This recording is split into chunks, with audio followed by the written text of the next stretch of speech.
Marwadi university మంచి భవిష్యత్తు కోసం తెలుగు విద్యార్థులు ఇష్టపడే యూనివర్సిటీ. కాల్ 9059052378 9059052379.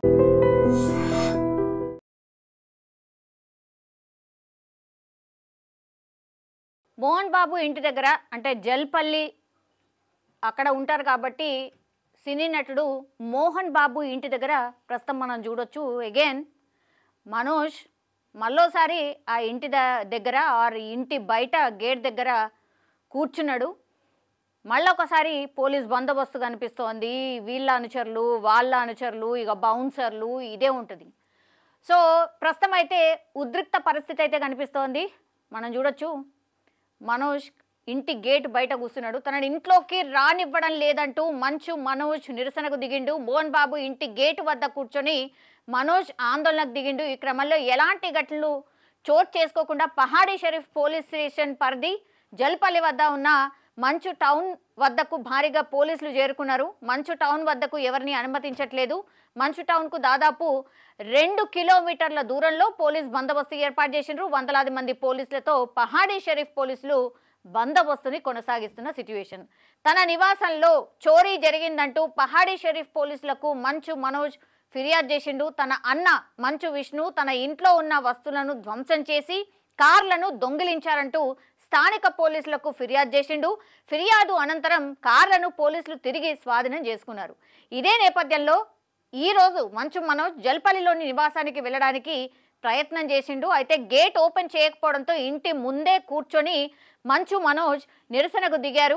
ఈ క్రమంలో ఇంటి వద్ద గొడవలు జరిగే అవకాశం ఉంది అని పోలీసులు భావించారు కాబట్టి ముందస్తు చర్యల్లో భాగంగా అక్కడ భారీ భద్రతని ఏర్పాటు చేశారు. సుమారు 100 మంది పోలీసులు జల్పల్లి నివాసం వద్ద భద్రత కొనసాగిస్తున్నటువంటి సిచ్యువేషన్ అయితే మనకు కనిపిస్తోంది.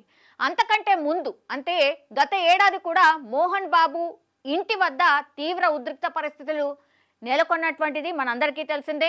మంచు మోహన్ బాబు, మంచు విష్ణు, మంచు మనోజ్ మధ్య వివాదం జరిగింది. మంచు మనోజ్ను జల్పల్లిలో ఇంటి నుంచి బయటకి పంపేయడంతో హై డ్రామా కొనసాగింది. అన్నదమ్ములు ఇద్దరు ఒకరిపై ఒకరు ఫిర్యాదులు చేసుకున్నారు. అంతేకాకుండా జల్పల్లి వద్ద దృశ్యాలను కవరేజ్ చేయడానికి వెళ్ళినటువంటి ఒక జర్నలిస్ట్ని కూడా కొట్టినటువంటిది. ఆ ఘటనలో జర్నలిస్ట్ గాయపడిన విషయం మనందరికీ తెలిసిందే. తర్వాత మోహన్ బాబు హై బీపీతో ఒక హాస్పిటల్లో కూడా జాయిన్ అయ్యిండు.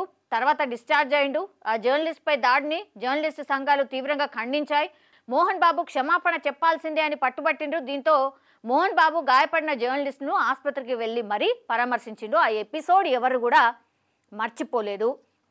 యాక్చువల్లీ ఇవాళ కూడా ఒక రిపోర్టర్ దగ్గర నుంచి మైక్ని లాగేసుకునే ప్రయత్నం జరిగింది. మైక్ని ఇట్లా పుష్ చేసిన పరిస్థితి జరిగింది అనేటువంటిది కూడా ఆ విజువల్ అయితే లేదు. బట్ అక్కడ కూడా అగైన్ మళ్ళా ఒక జర్నలిస్ట్ మాట్లాడుతున్నటువంటి క్రమంలో ఆ మైక్ని పుష్ చేస్తున్నట్టుగా కొంచెం గలాటా జరిగినట్టుగా కూడా మనకున్నటువంటి ఇన్ఫర్మేషన్. ఆస్తి పంపకాలకు సంబంధించి మంచు మనోజ్ అలాగే మోహన్ బాబు ఒకరిపై ఒకరు ఫిర్యాదులు చేసుకున్నారు. జల్పల్లి వద్ద గొడవ అనంతరం మోహన్ బాబు తిరుపతిలో ఉండగా జల్పల్లిలో మంచు మనోజ్ భార్య మౌనిక కూతురుతో కలిసి నివాసం ఉంటున్నారు. ఈ క్రమంలో సీనియర్ సిటిజన్ యాక్ట్ ప్రకారం తన ఆస్తులను స్వాధీనం చేసి ఇవ్వాలని మోహన్ బాబు ఫిర్యాదు చేసిండు. దీంతో పోలీసుల నుంచి మోహన్ బాబు ఆస్తులపై నివేదిక తీసుకున్న రంగారెడ్డి కలెక్టర్ జల్పల్లిలో ఉంటున్న మనోజ్కు నోటీసులు ఇచ్చారు. ఇలా మంచు ఫ్యామిలీ రోజ్కో ట్విస్ట్లతో నిత్యం వార్తల్లో ఉంటోంది. అయితే కొంతకాలంగా మంచు ఫ్యామిలీ నుంచి ఎలాంటి న్యూస్లు బయటకు రాలేదు. ఇప్పుడు తాజాగా తనను ఇంట్లోకి రానివ్వడం లేదంటూ మంచు మనోజ్ జల్పల్లి ఇంటి వద్ద ఆందోళనకు దిగడం ఇప్పుడు హాట్ టాపిక్గా మారింది. ఏం జరుగుతుంది అనేది ఉత్కంఠ సర్వత్రా నెలకొన్నటువంటి సిచ్యువేషన్ అయితే కనిపిస్తోంది. అగైన్ మళ్ళా మంచు మనోజ్ కొంత గ్యాప్ తర్వాత మళ్ళా వాళ్ళ నాన్న ఇంటి దగ్గర బయట గేటు బయట కూర్చున్నటువంటి పరిస్థితి. నన్ను లోపలికి రానివ్వండి, నన్ను లోపలికి ఎలో చెయ్యండి అంటూ ఆందోళనకు దిగినటువంటి పరిస్థితి. ఇది నా ఇల్లు, నేను కూడా అందులో ఉంటాను అనేటువంటిది ఆయన వర్షన్.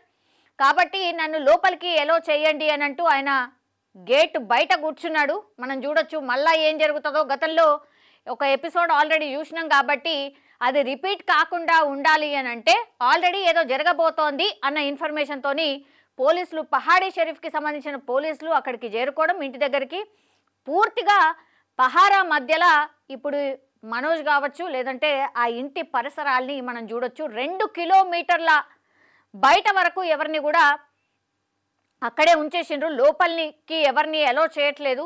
ఎందుకంటే ఎట్లాంటి సిచ్యువేషన్ ఉంటుందో ఏం తెలియదు అనేటువంటిది. ఎందుకంటే గతంలో కొట్టుకున్న సందర్భాలు కూడా చూసాం, అట్లాగే జర్నలిస్ట్ మీద దాడి చేసిన సందర్భం కూడా చూసినాం. కాబట్టి ఇంకోసారి రిపీట్ కాకుండా ఇప్పుడు పోలీసులు పూర్తిగా పహారా మధ్యలో ఇదంతా కూడా నడుస్తున్నట్టు మనకైతే స్పష్టంగా అర్థమవుతుంది. చూడాలి, సినీ ఇండస్ట్రీకి సంబంధించిన పెద్దలే మరి ఇట్లాంటి వార్తల్లో నిలవడం ఇది కొంత ఫ్యాన్స్కి కావచ్చు, లేదంటే ఇండస్ట్రీకి కూడా కొంచెం మంచిది కాదు అనే అభిప్రాయం అయితే వినిపిస్తోంది.